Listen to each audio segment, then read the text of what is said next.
नमस्कार दोस्तों, मैं एडवोकेट सुधीर वाजपेयी कानपुर नगर से आप सभी का बहुत बहुत स्वागत करता हूं। आज मैं आपके समक्ष एक बहुत ही महत्वपूर्ण जानकारी लेकर उपस्थित हुआ हूं। लेकिन उससे पहले दोस्तों, यदि आपने मेरे चैनल को अभी तक सब्सक्राइब नहीं किया है, तब आप मेरे चैनल को शीघ्र ही सब्सक्राइब कर लें ताकि कानून की महत्वपूर्ण जानकारी आपके पास पहुँचती रहे। आज मैं आपके समक्ष अग्रिम जमानत एंटीसिपेटरी बेल की जानकारी देने के लिए उपस्थित हुआ हूं और आज मैं आपको अग्रिम जमानत के बारे में विस्तार से बताऊंगा। दोस्तों, सबसे पहले मैं आपको ये बताता हूं कि अग्रिम जमानत क्या होती है।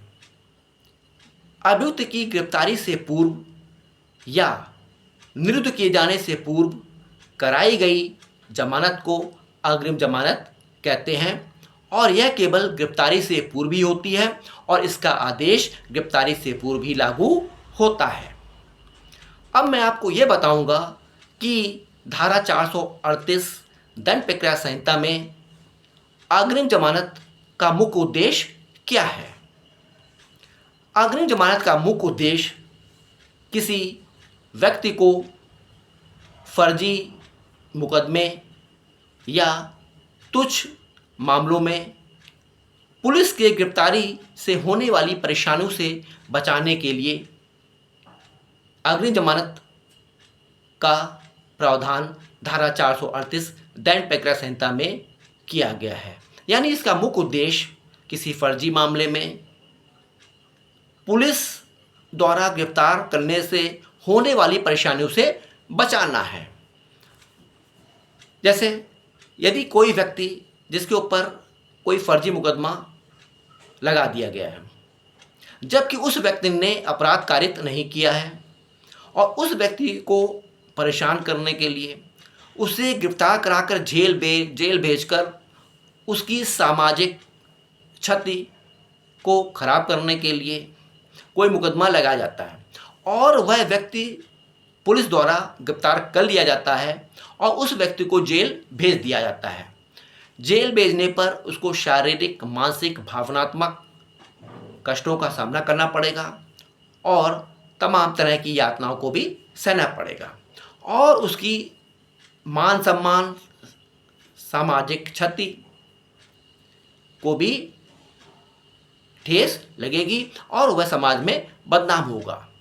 इन सब से बचने के लिए ही धारा 438 दंड प्रक्रिया संहिता में अग्रिम जमानत एंटीसिपेटरी बेल का प्रावधान किया गया है। अब मैं आपको ये बताऊंगा कि अग्रिम जमानत कहाँ पर लगाई जा सकती है, यानी अग्रिम जमानत किस स्थान पर दाखिल होगी, यानी उसका क्षेत्राधिकार क्या है, यानी उसका जुडिक्शन क्या है। जिस स्थान पर अपराध घटित होता है उस स्थान की प्रादेशिक सीमा के अंदर स्थित न्यायालय में अग्रिम जमानत प्रार्थना पत्र दाखिल होगा। यानी जिस स्थान पर अपराध घटित है, अपराध कारित हुआ है, उस स्थान की प्रादेशिक सीमा के अंतर्गत स्थित न्यायालय में अग्रिम जमानत प्रार्थना पत्र प्रस्तुत किया जाएगा। अब मैं आपको ये बताता हूं कि अग्रिम जमानत प्रार्थना पत्र किस न्यायालय में और कब दाखिल किया जा सकता है। दंड प्रक्रिया संहिता की धारा 438 में यह प्रावधान किया गया है कि जब किसी व्यक्ति को यह विश्वास हो कि उसे अजमानती अपराध के अभियोग में पुलिस गिरफ्तार कर सकती है, तब वह व्यक्ति माननीय उच्च न्यायालय में या माननीय सेशन न्यायालय में अग्रिम जमानत प्रार्थना पत्र प्रस्तुत कर माननीय न्यायालय से अग्रिम जमानत दिए जाने की याचना कर सकता है। यानी वह व्यक्ति एंटीसिपेटरी बेल को माननीय उच्च न्यायालय में या माननीय सेशन न्यायालय के समक्ष प्रस्तुत कर सकता है। अब मैं आपको ये बताऊंगा कि जब वह व्यक्ति अग्रिम जमानत प्रार्थना पत्र माननीय न्यायालय में प्रस्तुत करता है, तब माननीय न्यायालय किन किन बिंदुओं पर विचार करेंगे। जब वह व्यक्ति माननीय न्यायालय में अग्रिम जमानत प्रार्थना पत्र प्रस्तुत करता है तब माननीय न्यायालय नंबर 1 अभियोग की प्रकृति और गंभीरता, यानी जो उसके ऊपर अभियोग लगा है, यानी कारित अपराध की प्रकृति क्या है, और दूसरा उसकी गंभीरता क्या है। दूसरा उस व्यक्ति का आपराधिक इतिहास यानी क्रिमिनल हिस्ट्री, उस व्यक्ति के ऊपर कोई अन्य मुकदमे भी चल रहे हैं या उस व्यक्ति को किसी मुकदमे में किसी अपराध में पूर्व में दंडित किया गया है या नहीं, यानी उस व्यक्ति की क्रिमिनल हिस्ट्री भी देखी जाएगी कि उस व्यक्ति पर यह पहला मुकदमा लगा है या इससे पहले भी उस व्यक्ति के ऊपर अन्य मुकदमे या कोई अन्य मुकदमा लगा हुआ है या उसे किसी मुकदमे में दंडित भी किया गया है कि नहीं। तीसरा है न्यायालय से भागने की उस व्यक्ति की संभावना है या नहीं। माननीय न्यायालय इस बिंदु पर भी विचार करेंगे, यदि उसे अग्रिम जमानत दी जाती है तब क्या वह व्यक्ति माननीय न्यायालय उपस्थित होगा या नहीं होगा या न्यायालय से फरार हो जाएगा। चौथा, उस व्यक्ति पर मुकदमा उस व्यक्ति को गिरफ्तार कराकर उस व्यक्ति को क्षतिकारित करने या अपमानित करने के उद्देश्य से तो नहीं किया गया है। इस बिंदु पर भी माननीय न्यायालय गौर करेंगे, यानी जो मुकदमा उसके ऊपर लगाया गया है वह मुकदमा उस व्यक्ति को गिरफ्तार कराकर जेल भेजकर उसको क्षतिकारित करने के लिए या उसे अपमानित करने के लिए तो नहीं किया गया है। माननीय न्यायालय इन 4 बिंदुओं को अग्रिम जमानत प्रार्थना पत्र का निस्तारण करते समय विचार करेंगे और इन तथ्यों को गौर करते हुए उस व्यक्ति के अग्रिम जमानत प्रार्थना पत्र को स्वीकार करेंगे या अस्वीकार करेंगे। अभी मैंने आपको ये बताया कि अग्रिम जमानत प्रार्थना पत्र अजमानती मामलों में प्रस्तुत किया जाता है। अब एक प्रश्न ये उत्पन्न होता है कि जो जमानती अपराध हैं क्या उसमें अग्रिम जमानत प्रार्थना पत्र प्रस्तुत किया जा सकता है।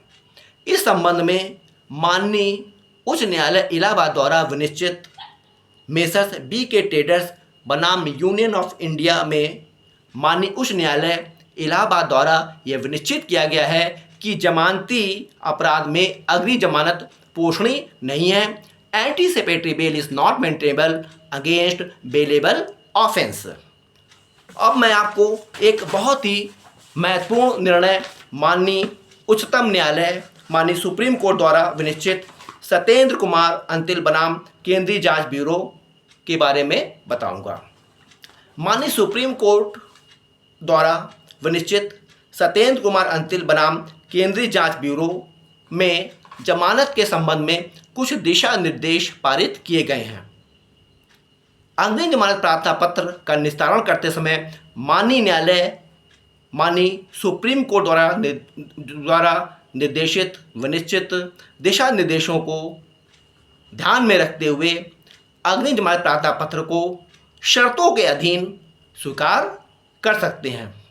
अब मैं आपको ये बताऊंगा कि माननीय सुप्रीम कोर्ट ने सत्येंद्र कुमार अंतिल बनाम केंद्रीय जांच ब्यूरो में कौन कौन से दिशा निर्देश जमानत के संबंध में पारित किए हैं।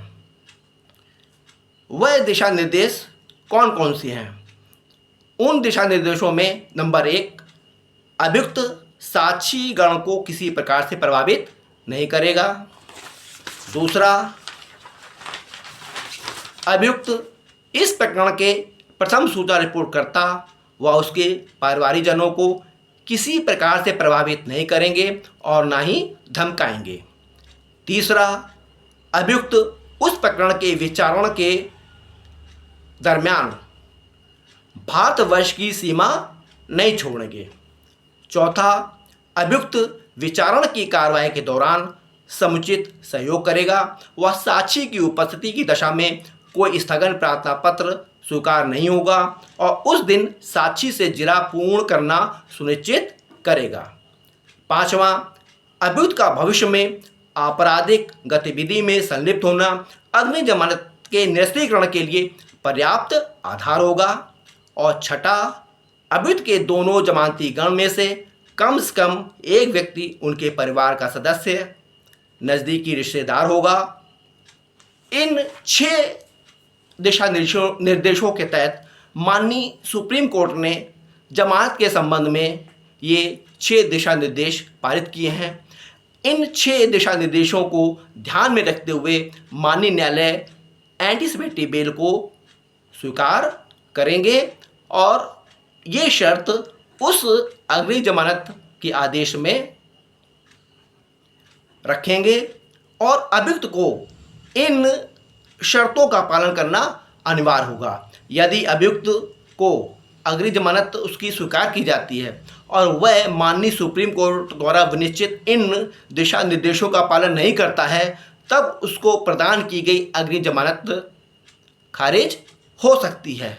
तो दोस्तों, मैंने आज आपको अग्रिम जमानत के बारे में विस्तार से बताया और मैं आशा करता हूँ कि ये जानकारी आपको पसंद आई होगी। आप मेरे वीडियो को अधिक से अधिक लाइक करें और सब्सक्राइब करें और इसको अधिक से अधिक शेयर करें ताकि और लोग भी इससे लाभान्वित हो सकें। Thank you.